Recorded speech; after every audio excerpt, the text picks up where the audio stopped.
pessoal, sejam muito bem-vindos a mais um episódio do podcast Movimento em Foco. Estou eu e o Cássio Siqueira, Cris aqui no backstage e a gente vai bater um papo hoje em um daqueles episódios na linha Desvendando. Então já fizemos Desvendando Agachamento. A gente vai falar hoje sobre uma outra tarefa que dá praticamente sequência ao que é o agachamento. O agachamento pode ser considerado uma fase ali que antecede o que a gente vai conversar hoje, que é o salto, né? Cassinho, faça suas considerações aí.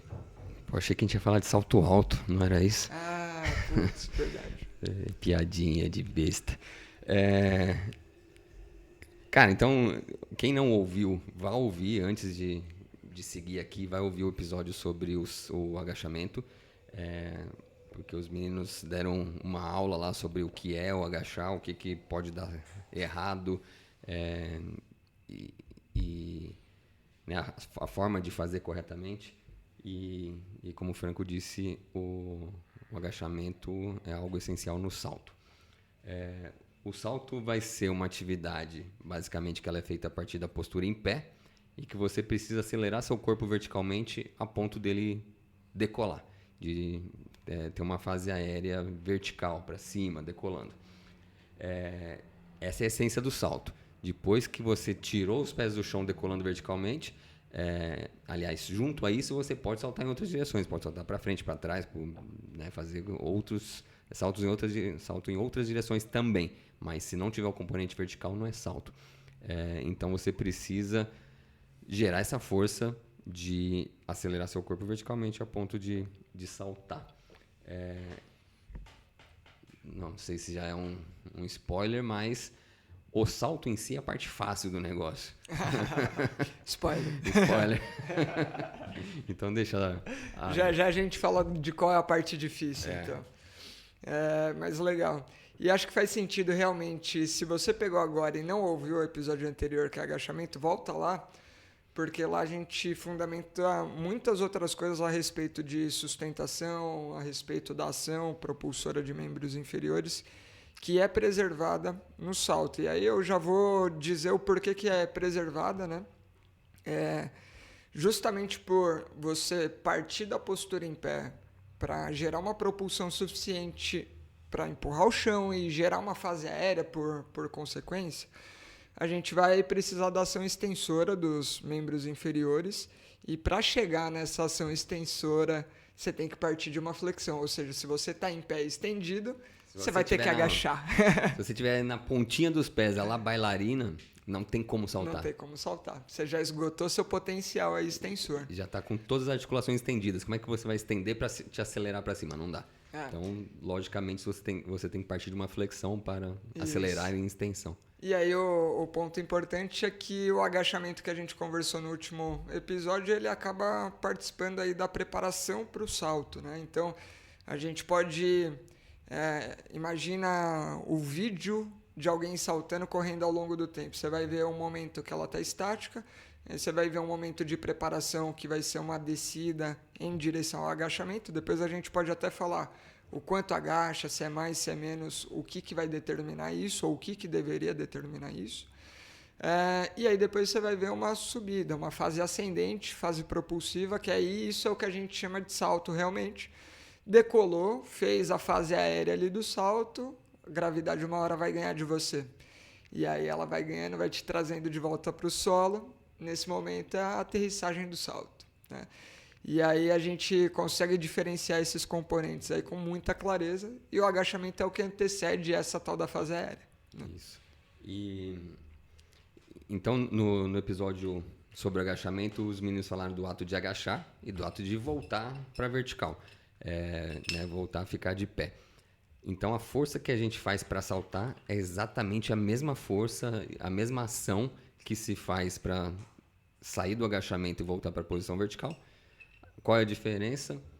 Potência, velocidade. Você precisa acelerar com bastante potência para que o seu corpo tenha uma fase de decolagem né, tenha uma fase de decolagem e decole. E voe, para não ficar repetitivo. E aí, para quem estuda salto, se alguém pegar algum artigo sobre salto, você certamente vai se deparar com 2 tipos de salto que os artigos mostram. O squat jump, que seria o salto agachado, o salto a partir do agachamento, e o salto com counter movement, o salto com contramovimento. Eu acho que vale começar pelo salto agachado, que é aquela posição que você agacha, fica agachado. Faz uma fase estanque que você para. Né? Fica lá paradinho, agachadinho, e a partir dali alguém te dá um comando salto, e você tenta saltar a partir dessa posição agachada. Esse salto é aquele em que você conta exclusivamente com a sua potência extensora concêntrica. É usar o músculo extensor para gerar extensão e ponto. E aí você vai acelerar e decolar. Aí, sempre quando eu estou discutindo salto com os alunos, eu faço essa pergunta. Quanto você agacha para fazer o salto mais potente e mais alto que você quiser? É comum que venha uma resposta, agacha o máximo. Se você quer saltar o máximo, agacha o máximo. E aí essa resposta já está errada. Então a gente já está dizendo aqui, precisa estar fletido, agachado para poder acelerar. Então estendido você não pode estar para saltar. Então tem que agachar. Quanto agacha? Agacha bastante? Vamos pensar que você... Isso na verdade é algo tão intuitivo que qualquer leigo sabe. Mas às vezes o fisioterapeuta, quando se pega, ou o aluno de fisioterapia se pega com uma pergunta dessa meio desprevenido, fica meio sem saber. Fica de cócoras, que seria o agachamento máximo, e tenta saltar. O seu salto vai ser uma caixinha de fósforo. Então não é o agachamento, não é totalmente estendido, não é o agachamento máximo. Quando você põe essas 2 delimitações, a pessoa vai no meio. Então é o agachamento médio. Mas é algo intuitivo. Para fazer um salto agachado, agacha, estabiliza, fica estático e aí tenta saltar o máximo possível. Você vai achar mais ou menos o ponto central. O ponto ideal para saltar. Quer explorar mais? Não, e eu acho interessante isso que você falou. Eu pensei, quando você falou do salto agachado ali, partindo da posição estática em agachamento e depois o comparativo com o salto com contramovimento, né? Eu pensei que você ia falar primeiro dos resultados. E aí depois você ia puxar a discussão. Mas quando você quer saltar o mais alto possível, a primeira coisa que muda, você não vai sair do agachado, tipo, agacho, para aqui e aí vamos. Não, você vai fazer justamente uma fase descendente ali, já seguida de uma fase ascendente, né, explosiva. E isso tem uma razão. Assim como não é para ir para o cócoras, não é para partir do totalmente em pé, tem algumas coisas que modulam o potencial de propulsão dos membros inferiores. Uma delas é o grau de flexão. Ficando nesse grau intermediário, você tira o melhor custo energético das articulações, ali onde você tem uma pré-tensão boa, um potencial de gerar pontes ali de actina e miosina e gerar propulsão, mas não tem também uma excursão demasiada que vai ser onerosa e custosa tal qual ali no cócoras, né? E nem o pouquíssimo grau de ponte cruzada ainda restante para você fazer a partir da extensão. Então, tem uma lógica aí que existe, que pegando esses vários fatores, o meio do caminho está mais próximo ao ideal. Né? E aí entenda o meio do caminho não como 90 graus também, né? 90 graus de flexão de joelho, né? Já é um agachamento muito amplo para saltar. A lógica qualquer leigo entende. O que cansa mais, ficar em pé ou ficar agachado? Ficar agachado. Quanto mais agachar, mais cansa, né? Desconsiderando o cócoras, que é a hora que você... né, pode segurar passivamente. Pode segurar passivamente e descansa lá no cócoras. Então, assim, quanto mais agachado, mais cansa. Por quê? Agora vamos falar um pouco de linguagem técnica.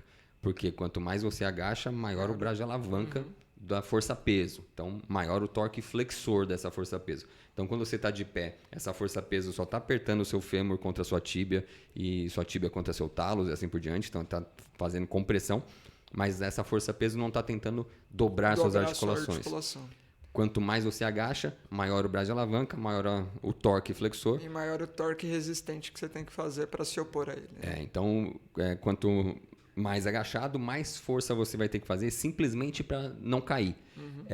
Então, uma parte da força que se você agachar demais, uma parte da força que você vai fazer é só para conter esse torque flexor. E aí você tem que gerar uma aceleração brigando contra esse torque flexor até começar a acelerar de fato. Então, é pouco produtivo você agachar muito. Você vai ter uma resistência muito grande para vencer. Então, o salto, esse agachamento intermediário aí que faz a gente saltar mais alto a partir desse salto parado, desse salto squat jump, vai ser ali por volta de uns 60 graus de flexão de joelho, não 90. E a partir daí, precisa-se gerar uma tríplice extensão. As 3 articulações precisam empurrar juntas o chão para baixo. E eu costumo falar que tríplice extensão é diferente de 3 extensões. Se eu fizer 3 extensões... Pode dar qualquer resultado. Aleatoriamente, estende tornozelo, depois estende quadril, depois estende o joelho, isso não gera um empurrão para baixo. As 3 articulações têm que estender sincronicamente para que gere uma única resultante, que é antepé para baixo. Se você fizer isso, você vai se acelerar para cima e vai saltar. Acho que esse é o ponto mais importante em qualquer momento que a gente está desvendando o movimento, né? Seja do salto, seja lá do agachamento. O que importa é o vetor que você quer gerar no ambiente. E aí, para esse vetor poder gerar ali a propulsão, ele tem que ser um vetor descendente. Então, é o tal do empurrar o chão para baixo, que a gente já falou. E ele tem um ponto de aplicação no solo específico. E esse ponto de aplicação, o último, sempre vai ser antepé, né? Então, mais especificamente até região da cabeça ali dos metatarsos. Então, esse é o ponto de aplicação de força. Tudo que acontece é em função de pressionar essa região contra o solo e fazer com que você use a resultante que o solo vai te dar com potência suficiente para gerar essa tal da fase aérea. Aconteceu qualquer coisa que decompõe esse vetor, hora para frente, hora para o lado, não vai dar certo, né? Ou pelo menos não vai ser tão eficiente quanto poderia ser. Sim. Né? E aí, gerando essa força potente de empurrar o chão para baixo, o seu corpo vai acelerar para cima. E aí entra uma questão que vocês discutiram no tema do agachamento, mas que aqui ela acaba sendo um pouco mais importante, que é a estabilidade do tronco. A perna vai empurrar o tronco para cima. Se o tronco não estiver estável para conter essa inércia, a tendência é que ele fique para baixo. Então, vai ter algum desalinhamento do tronco no ato de saltar, se esse tronco não tiver estável. E aí, a gente encontra esse ano nas especializações do HC, que eu e Franco tocamos o nivelamento. Não é verdade. A gente discutiu um caso de um aluno que tinha dor lombar para saltar, para cabecear. Futsal, né? Então ele... já começa errado que é para cabecear no futsal. E era algo nesse sentido. Ele não estabilizava o tronco. E ele chamava potência de... extensora lombar. Né? Lombar. Então, o tronco não deve gerar força para o salto. São as pernas que empurram o chão para baixo. O tronco é passageiro. O tronco vai ser jogado para cima através da força das pernas. Ele só precisa ter estabilidade para se manter alinhado. Né? No agachamento, esse tronco vai deitar, mas ele deve deitar alinhado. Então, a barriga aponta para baixo na hora do agachamento. Mas na hora da aceleração, esse tronco só tem que ser estável o suficiente para ser deslocado para vertical de novo e decolar. E esse aluno puxava força de extensão de lombar para saltar. E foi algo que foi de resolução muito rápida. A gente tinha ali, 2, 3 dias para fazer terapia com esses alunos e esse cara teve resolução completa da queixa só de ajustar a estabilidade do tronco e empurrar o chão certo na hora de saltar. Eu lembro que eu fiz o atendimento dele e foi realmente isso, assim. Bom, a falha era central no caso dele mesmo, então ajustar um pouquinho dessa pressão abdominal para fazer esse tronco se comportar como um bloco único, estável, primeiro de tudo. E aí o segundo ponto é que o vetor, na hora que ele empurrava, não gerava uma ação propulsora lá para o antepé. Depois de arrumar o tronco, a carga sempre em retropé, o que já impossibilitava isso e fazia a carga ficar mais posterior e essa tendência de desequilibrar posteriormente. Aí foi ajustar isso, começar a direcionar o vetor, um pouquinho na maca, depois em pé, e o cara foi entendendo também, pegou rápido ali. Eu lembro que essa foi a primeira. 2, 3 sessões. Não, foi uma essa, sessão. foi uma sessão. Verdade, você atendeu 2 e eu atendi 2 alunos, acho que foi meio isso. Isso. E deixou com orientação do que seguir treinando e transferência que ali no dia não deu para fazer, né? Sim. Mas foi um caso interessante. Os casos foram muito legais nesse nivelamento, realmente. E é isso, resolução completa ali, só de entender o agachamento, o salto, entender o que estava falhando no salto e corrigir. Com muita facilidade, com muita rapidez mesmo, né? Uma sessão, tá resolvido.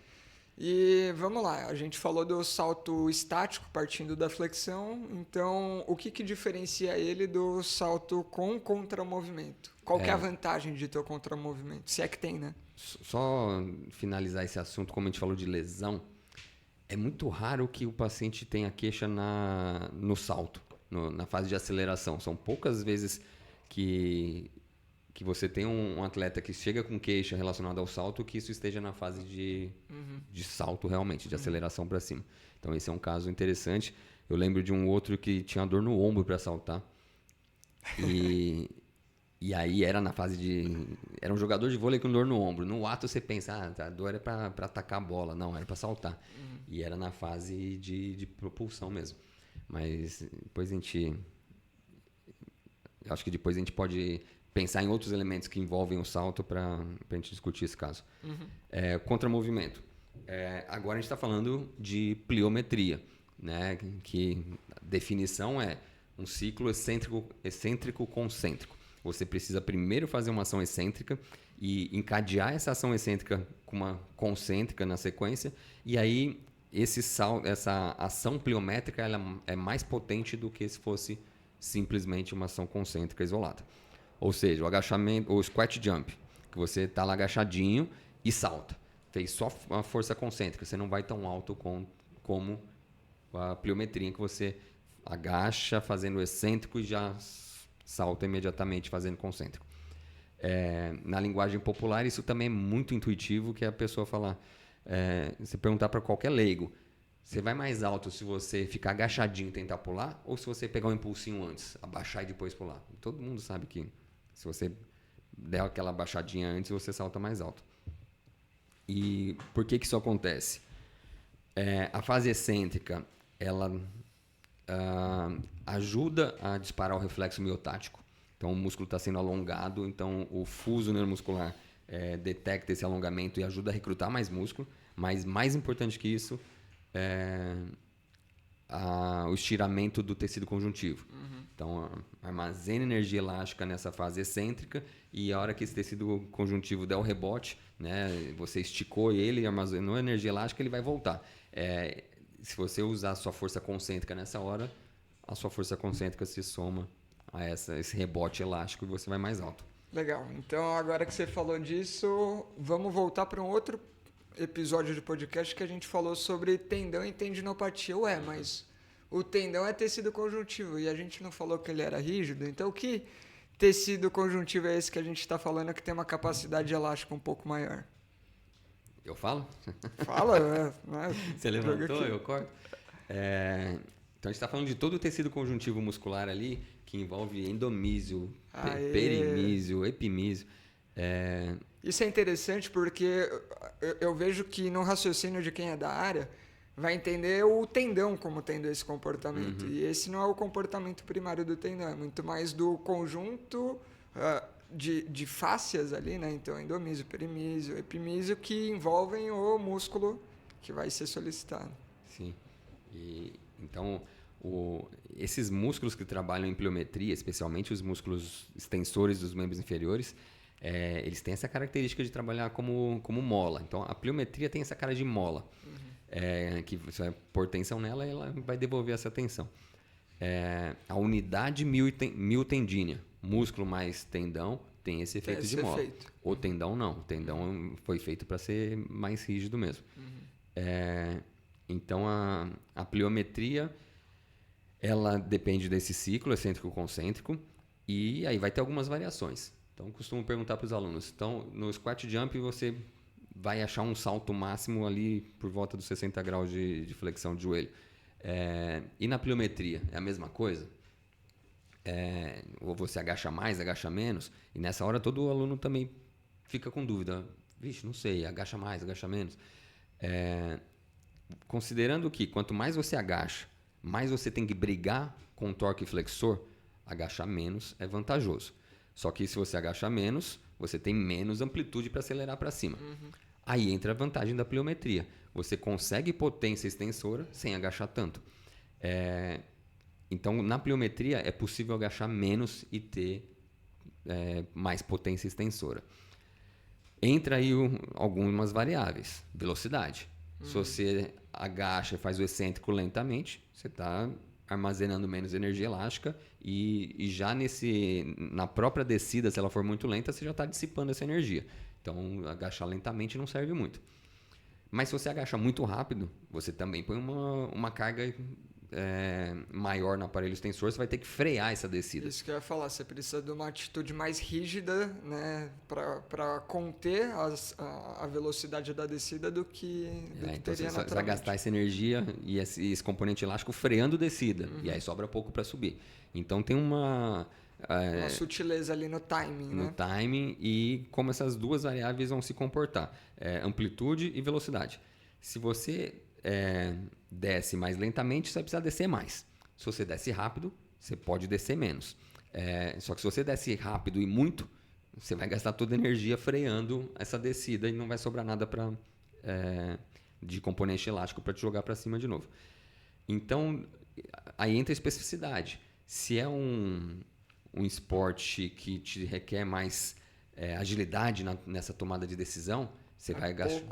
Desce pouco e explosivamente. E muito, Então, isso vai acontecer em alguns saltos de bloqueio no vôlei, que você está lá aguardando o adversário atacar e você tem que subir rápido. Então, você agacha pouco e muito e já explode para cima. Nas artes marciais, que aquele taekwondo tem muito isso, o atleta fica lá pulandinho e deixando sempre o tecido conjuntivo ali pré-tensionado, né? A pliometria está lá funcionando o tempo inteiro. Aí, na hora do ataque, ele tem que fazer um movimento bem rápido de descida e explosão rápida. Mas em algumas outras situações, no próprio vôlei, se é um ataque mais esperado, ou você vai atacar e a bola ainda está flutuando lá em cima, você pode fazer uma descida um pouco mais lenta e um pouco mais ampla antes de saltar. O que é importante é que a transição excêntrico-concêntrico precisa ser rápida. Se você descer no excêntrico e não fizer o concêntrico imediatamente na sequência, essa energia vai ser dissipada. Se fizer um ciclo excêntrico, isométrico, concêntrico... Ferrou já, porque aí é como se o excêntrico tivesse sido jogado fora e você entrou no squat jump. Né? E isso tudo que a gente está falando é realmente importante, porque vai... como que fala? Vai destacando os pontos que podem falhar a partir do momento que você entende a essência do que seria o ideal e o esperado.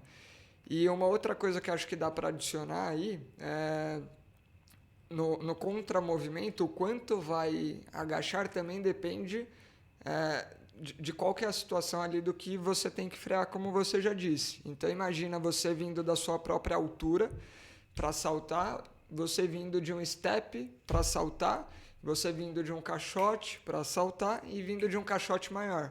É natural que quanto maior seja o obstáculo ali de onde você parte, mais você tenha que afundar, até porque você vai ter que começar a frear um pouco desse movimento para depois construir a aceleração do alto. Então, tem todas essas variáveis, mas o mais louco, o que eu acho mais curioso é que durante o salto você não tem que pensar em tudo isso, porque o sistema nervoso já tem meio que a equaçãozinha rolando ali que vai ponderando o que para cada situação é o mais interessante. E na hora você, em milissegundos, faz o negócio da forma mais custo-efetiva para cada situação. Né? Legal. E acho que aí você deu uma levantada de bola para já falar de alguns comandos ruins. Porque o sistema já está meio ciente de quanto que vai agachar e com que velocidade para fazer um salto máximo. Mas quando o profissional, o treinador, o fisioterapeuta, alguém entra para dar comando, geralmente atrapalha. Então, essa transição, por exemplo, do excêntrico-concêntrica, que eu falei que tem que ser rápida, as pessoas às vezes interpretam que o tempo de apoio tem que ser curto, muito reduzido, o mínimo possível. E aí tira o componente excêntrico. Então vira aquela entra batida. Entra a rigidez. Então, se entra aquela batida seca, é sinal de que não houve fase excêntrica. E se não houve excêntrica, não houve pliometria. Não, e aí entra o agravante, que se é o cara que tá atento com isso, o tempo de apoio tem que ser curto. Ele tá com uma plataforma ali que tá medindo o tempo de apoio, ele tá ancorado no número e esqueceu o resto, ele vai ver o número pequeno e vai falar que tá bom. Tá bom. E aí, qualquer pessoa que tá de costas, não tá olhando o número, mas ouviu o barulho e fala, putz, isso daí não foi bom. Ruim. Eu brinco que nessas horas eu tenho um personagem que é a minha avó, que é um personagem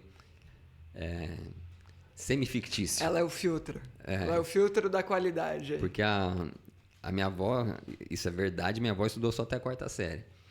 E numa época que provavelmente estudar até a 4ª série significava ler, escrever e fazer operações matemáticas básicas. E aí, se você tem um cara desse que está saltando, pensando só no tempo de apoio reduzido e faz esse salto rígido, barulhento, e eu perguntar, vó, esse salto tá bom? Ela vai falar, não. Por quê, vó? Olha o barulho que ele está fazendo, olha o impacto, não está amortecendo. É tão simples de saber, mas o cara estudado, que tem uma variável que ele está controlando, ele faz às vezes bobagem. Porque estou olhando só para uma variável e esquece a essência da pliometria, que é ter a fase excêntrica. E aí, nesse salto barulhento, aí a gente volta a conversar com o episódio de tendinopatias. O tendão especialmente tendão calcâneo, tendão patelar, são dois que vão sofrer muito com essa falha na pliometria. Bom. Não, tudo isso para falar do contramovimento. Acho que esgotou esse ponto, né? Sempre tem mais um pouco para falar, mas também, a essência aí tá boa. Tá aí. E aí a gente já dá bastante conteúdo para entender o salto unidirecional vertical, né? O que vai variar agora, que acho que dá para colocar, e já ficou meio claro que dependendo do quanto se quer saltar, mais uso ou menos uso das articulações do membro inferior. Então, a gente tem até aqui um vídeo rolando que é um cara saltando corda, né? Pulando corda. Então, o quanto que ele precisa saltar aí na tarefa? Não é muito.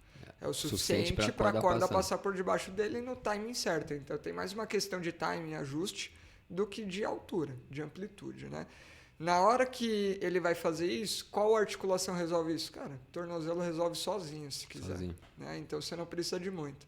Um salto para cabecear, dependendo da altura, só o tornozelo não vai dar conta. Então, já vai entrando o tornozelo, entra um pouquinho mais de joelho e quadril. E aí, o que é interessante é que, quanto maior a amplitude, mais auxílio o tornozelo vai pedindo para essas articulações que vêm de cima. Quanto menor a amplitude, mais tornozelo já vai dando conta do recado. Até porque, acho que esse é um ponto legal da anatomia do negócio. A anatomia do tendão calcâneo, ele é um tendão longuíssimo, né? E tem uma vantagem isso, ele tem um potencial de armazenamento de energia maior do que outros tendões que são curtos. Então, a panturrilha, acima de tudo, ela tem uma função saltatória importante. E ela vai ter um potencial de acumular e devolver essa energia mais do que os outros músculos que a gente está falando. Enquanto os outros são produtores primários de energia. A gente já falou isso para falar do quadríceps, já falou isso para falar da região glútea ali, né? Acho que esse é um ponto legal. Legal. É isso. Para quase todas as atividades em que existe pliometria, que é o saltitamento do taekwondo que eu falei, o jogador de tênis antes de receber um saque, jogador de basquete na marcação. Esportes de quadra tem muito isso, né? Futsal. Você tá lá... O pé ativo e fazendo uma pliometria. Com um propósito nem de saltar, com um propósito só de reagir rápido. Sim, de antecipação, né? Então, o tornozelo... Pé e tornozelo são algo bem importante nesse controle do salto. E aí, se o pé não funcionar bem, é bem provável que sobrecarga lá para cima. Tem uma outra coisa, só para a gente matar isso da pliometria, a gente falou muito da resposta do tecido conjuntivo no sentido do salto, né, do estiramento ali, falou do fuso e tudo mais. Mas tem um outro efeito que o tecido conjuntivo faz, que é o efeito do próprio envelope ali muscular. Na hora que você tem o estiramento do músculo longitudinalmente, então você pega a panturrilha ali, na hora que você entra na fase de flexão, ela está sendo esticada como um todo. Aquele tecido conjuntivo já gastou um pouco do potencial elástico dele nesse sentido, então ele começa a comprimir o ventre muscular e isso aumenta também o potencial de resposta e contra-movimento também. Então esse é um ponto legal. Legal. É interessante. E me veio isso por conta da tal da bomba de tornozelo. Um pouco do efeito da bomba é também o passivo ali do tecido conjuntivo. Eu pensei agora num paciente que fez uma fasciotomia por perde esse compartimental. Legal. Não pode falar que perde, né? Mas reduz. E legal. Aí, então, se o salto exige um deslocamento vertical, a gente já explicou como que ele é feito. Aí outros saltos que quer ir para saltar para frente, você tem que empurrar o chão para baixo para subir e para trás para você ir para frente. E não é separado. Esse é um ponto importante. A gente está vendo aqui um salto, um cara pulando de uma rocha a outra com um vão no meio. Tá pulando para frente. Então não é salta e agora no ar bate asa e vai para frente. Primeiro saltou. Lá quando você estiver no alto, você decide para onde você vai. Não, já tinha que ter decidido antes. Então aí você pode adicionar outros componentes. Quer empurrar o chão para baixo, sempre vai ter que empurrar. Agora quer empurrar para baixo para trás, você vai saltar para frente. Quer empurrar para baixo para esquerda, você vai saltar para direita e assim por diante. Então só entra esse outro componente que é direcionar essa ação propulsora de tríplice extensão. Ela tem que acontecer o tempo inteiro em qualquer salto. Só que você pode decidir empurrar, fazer essa mesma ação extensora para o lado. Aí vai entrar um componente abdutor, um componente adutor, extensor, flexor e assim por diante. Então, aí você pode saltar em outras direções. O salto em distância, por exemplo, por que os caras correm tanto antes de executar o salto? Para que o corpo dele tenha velocidade horizontal, para a hora que ele saltar, o corpo dele, por inércia, seguir andando para frente. Então, basicamente, quanto mais alto ele saltar depois de correr, mais tempo ele vai ter do corpo dele viajando para frente. Então, ele não precisa empurrar o chão tanto para trás assim na hora do salto para valer, porque o corpo dele já está em movimento para frente, ele precisa se jogar para cima. Uma viagem total que me veio na cabeça aqui, eu morava em um prédio que no verão era só piscina o tempo todo, e a gente brincava de pega-pega na piscina, né? E o jeito que a gente brincava de pega-pega, você não podia correr pela lateral, você era obrigado a passar pela piscina. Aí você tem o pegador ali que ficava na borda, ele pode pegar dentro da água, pode pegar fora da água, às vezes colocava uma regra diferente. Mas quem tá do lado de fora é um jogo de resta um. Tem 5 lá e o primeiro toma coragem, ele geralmente tem vantagem porque sobra 4. Até que vai sobrando cada vez menos. E aí era um negócio que o desafio pessoal era sempre quanto mais longe eu consigo saltar. Então a piscina longitudinal assim, cara, saltava e muitas vezes era um negócio que saltou alto pra caramba, mergulhou e você já tinha que recolher ali, porque senão você ia bater a cabeça na borda. E talvez seja, porque eu nunca fiz um esporte assim, um salto em distância, mas isso do correr para ganhar velocidade, para mergulhar longe, ficava muito claro, porque a gente tinha um lado que tinha mais zona ali para correr, né, antes, e um lado que era bem mais estreito. E aí é interessante que hoje, com o olhar de fisioterapeuta, as estratégias mudam muito. No que a gente tinha mais espaço para correr, o salto era bem longe mesmo, e aí foda-se. No outro era mais alto, porque você não conseguia saltar tão longe, mas você conseguia verticalizar a ponto do cara ter dificuldade de te alcançar. Enfim, uma viagem... E a hora que você cai na água, você transforma essa velocidade da descida em velocidade horizontal. Você entra com o corpo ali, aos pouquinhos transformando isso. Curioso, a gente tinha essa brincadeira também. A nossa chamava Homens ao Mar. Homens ao Mar. Aí o cara que tava dentro da água, o pegador, ele falava, Homens ao Mar. E aí quem tava de fora tinha que pular na piscina e atravessar pro outro lado. Aí o cara tinha que pegar enquanto a pessoa estava na água. Só podia pegar na água. Subiu, saiu da borda, já não pode ser pego mais. Não, mas tudo isso é interessante, né? Até na brincadeira de criança tem salto pra caramba e tem muito ensinamento aí. E a gente era bom, meus amigos ali de infância, a gente era bom de movimento, assim, eu fazia de tudo. E, cara, tinha uns caras que praticamente atravessavam a piscina no salto. E devia ter lá, uns 6 metros, tipo... talvez mais, dependendo da piscina. Era uma piscina pequena. Meu prédio não era muito grande também, não. Mas era... Acho que uns 8, 10 talvez. Era ponto assim do cara saltar, bater o pé na água e já subir de novo. Já subir na borda do outro lado. Bom, então, aí o salto, a aceleração do salto machuca pouco. O problema é a hora de voltar pro solo, né? Bom pra isso, né? Cara, talvez eu falaria de uma coisa antes. O salto que a gente falou o tempo todo foi bem no duplo apoio, né?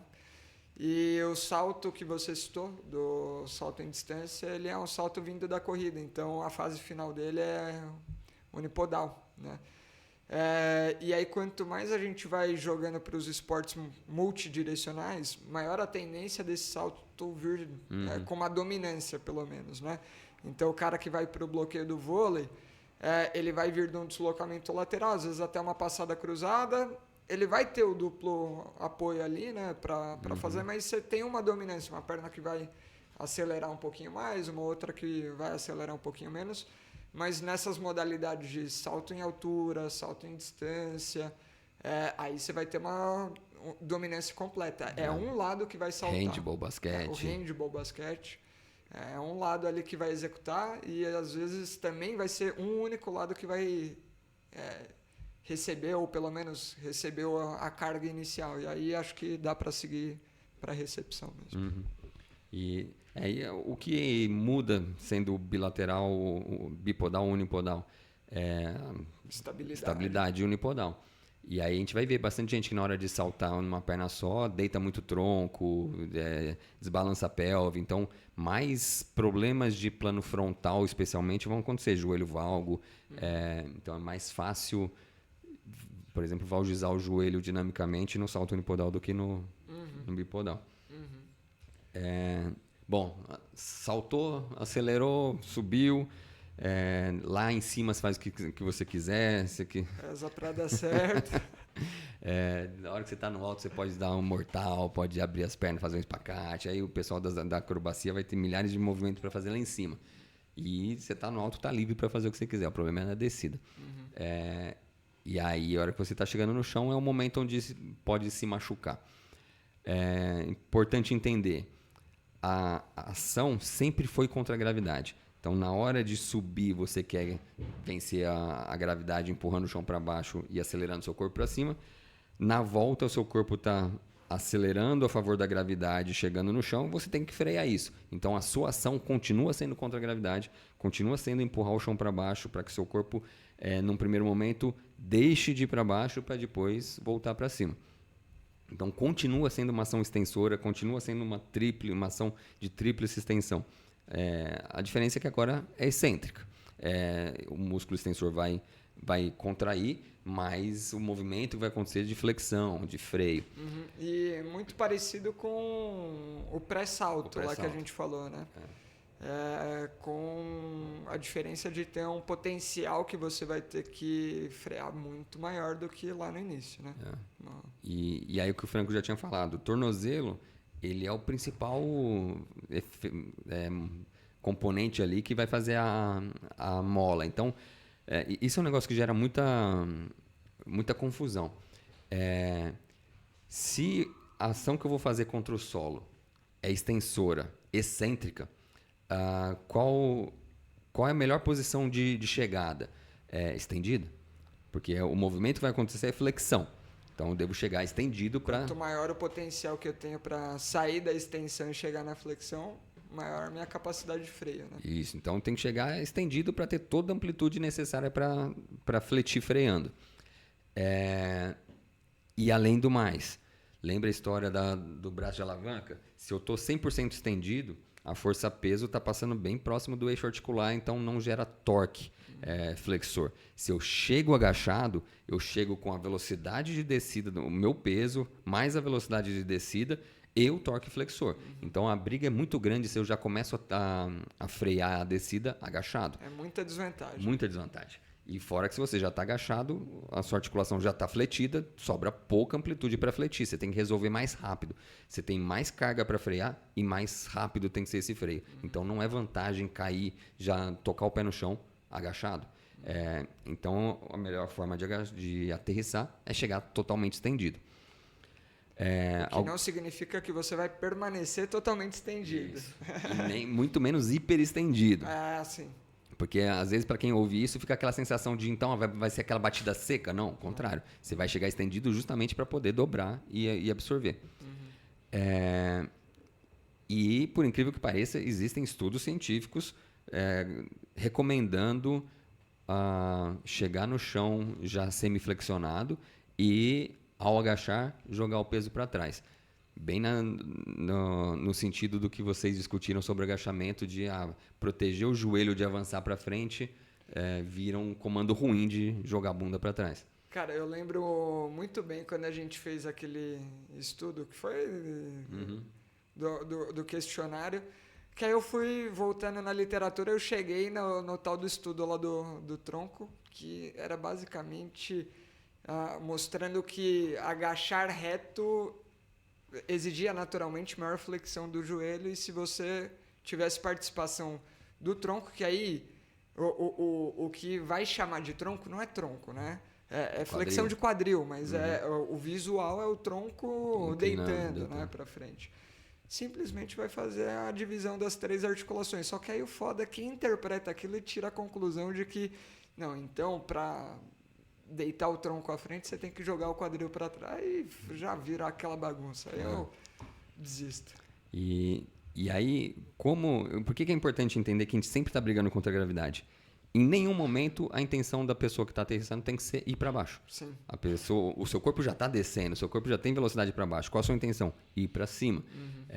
Vai chegar estendido e a gente espera uma ação excêntrica. Na verdade, a gente espera até uma ação pliométrica.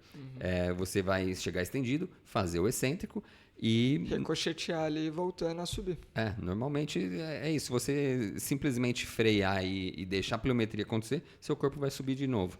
E é comum que, assim, uma boa aterrissagem, ela vai ter um efeito, vai ter uma cara de mola. A pessoa que aterrissa e fica lá saltitandinho. Meio bola de basquete que segue quicando até zerar. Né? Isso. E isso só não vai ser desejado se houver uma demanda do esporte ou da atividade para você imediata, estancar. Né? Ou imediata ali. Você recebeu e já tem que tomar uma aproximação que... ainda assim, a pliometria vai ser vantajosa. Sim.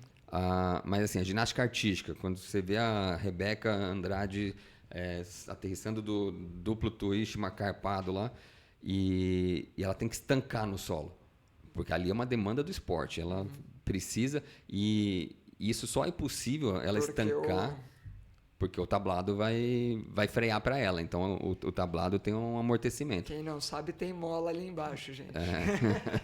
Revelado. Porque se fosse para fazer um salto daquela altura e estancar no chão firme, a chance de ter fratura, né? Na época da Daiane dos Santos não tinha. Não tinha. Na época da Daiane não tinha. Era mais fofo, mas ele não tinha mola.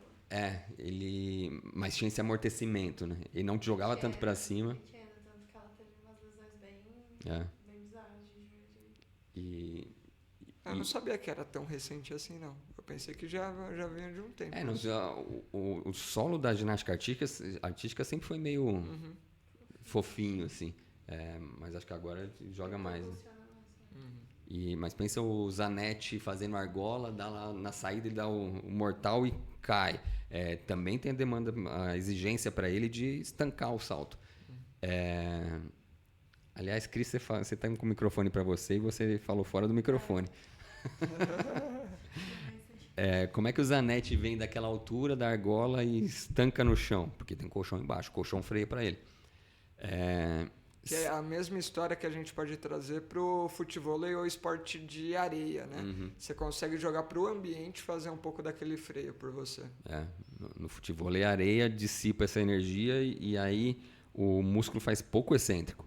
E aí o risco, a única vez que eu joguei é quando você vai ficando fadigado, você vai jogando tudo para isometria. Aí daqui a pouco o patelofemoral não aguenta mais, porque é só tranco nela. E o problema aí de quem vivencia isso é que eu tenho jogado só futevôlei. O meu músculo está, não só meu músculo, meu sistema motor está adaptado ao timing da areia. Ah, tá. Então a areia atrasa tudo. Você põe o pé no chão e não tem que frear imediatamente. A areia vai frear para você e você freia mais atrasado. Quando ela já estiver compactada lá embaixo. Aí o músculo entra com um delayzinho, aí ele pode fazer um pouco mais lento o processo. E aí hoje, se eu pensar em jogar um futebol de salão, ferrou. Só de imaginar a mudança de direção rápida no futebol de salão já me dá medo. Caraca. Porque realmente eu perdi essa capacidade da pliometria rápida. Enfim. E a gente estava falando da aterrissagem. Você, quando aterrissa, não pode querer ir para baixo. E esse estudo que eu estou falando, o comando era aterrissa com o joelho dobrado e deixa dobrar. Flexione seu joelho. Não, você não tem que pensar em flexionar, você tem que pensar em subir. O corpo vai naturalmente dobrar para fazer essa absorção e te trazer de volta para cima. O ajuste que pode ser feito também esse comando de querer ir para cima não pode virar uma batida seca. Então aterrice querendo ir para cima, mas sem deixar virar rigidez. Só para aproveitar isso e falar de comando, acho que esse é um ponto interessante, porque já ficou muito claro que a ação do agachamento, do salto e da recepção do salto é a mesma o tempo todo, né? É uma ação propulsora. Então é o comando de empurrar. A questão que vai mudar é o quanto que você vai empurrar. Se você empurra e vence a resistência externa, que é dada ali pela gravidade, beleza, aí você vai ter a subida do agachamento, vai ter a fase aérea do salto, mas tudo isso foi empurrar. Na descida, você quer continuar empurrando, mas você vai tolerar que a gravidade vença de você. Então você deixa ela ganhar no quanto que você quer. Mas você sempre está na ação, você é o dominante do negócio. Agora eu permito que você ganhe, agora eu ganho de você. É basicamente isso. E o efeito visual é de algo como se a pessoa tivesse com mola nas pernas mesmo. Tem que ser aquele freio suave, mas não pode ser o mole, não pode ser aquele que a pessoa desce à vontade, não. É aquele que ela absorve e já volta de novo para a posição vertical ou para um novo salto. E aí estão os grandes problemas do salto. As lesões do salto acontecem normalmente na aterrissagem. Muito comuns em entorse.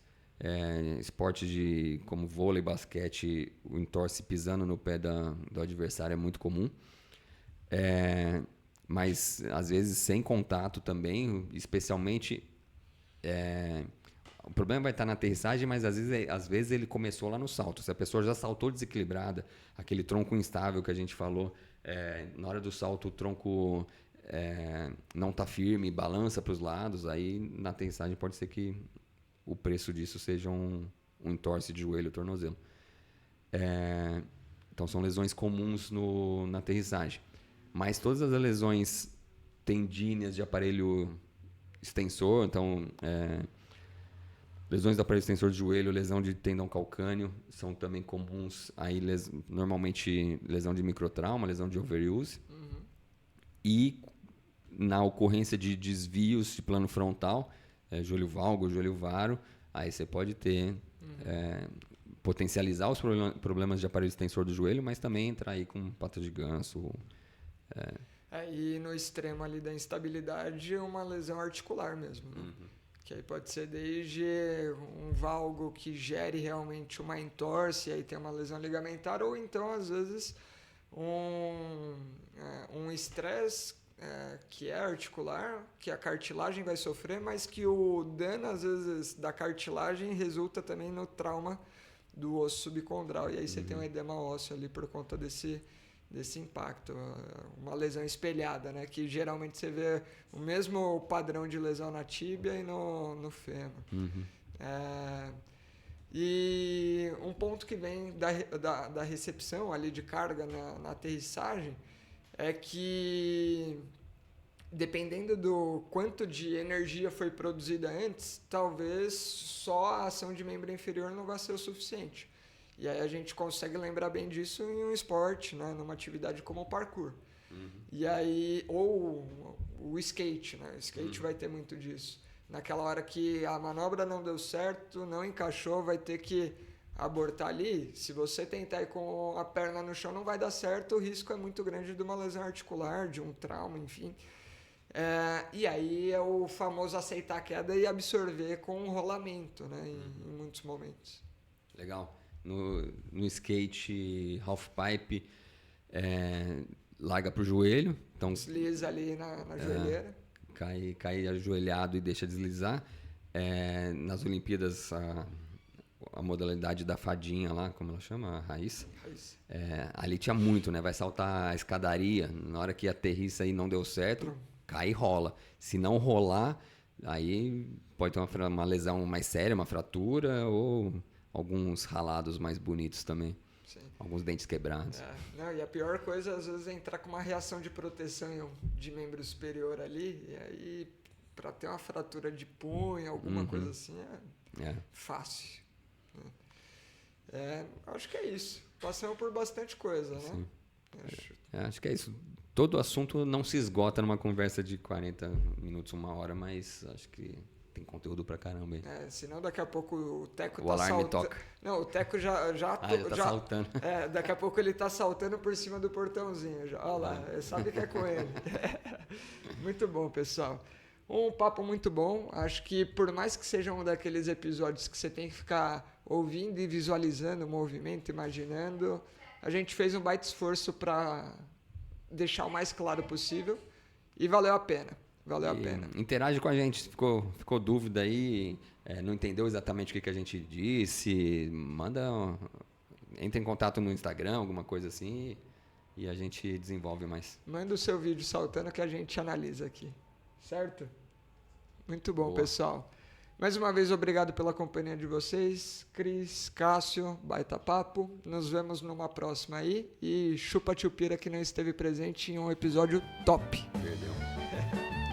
Valeu, pessoal. Tchau, tchau.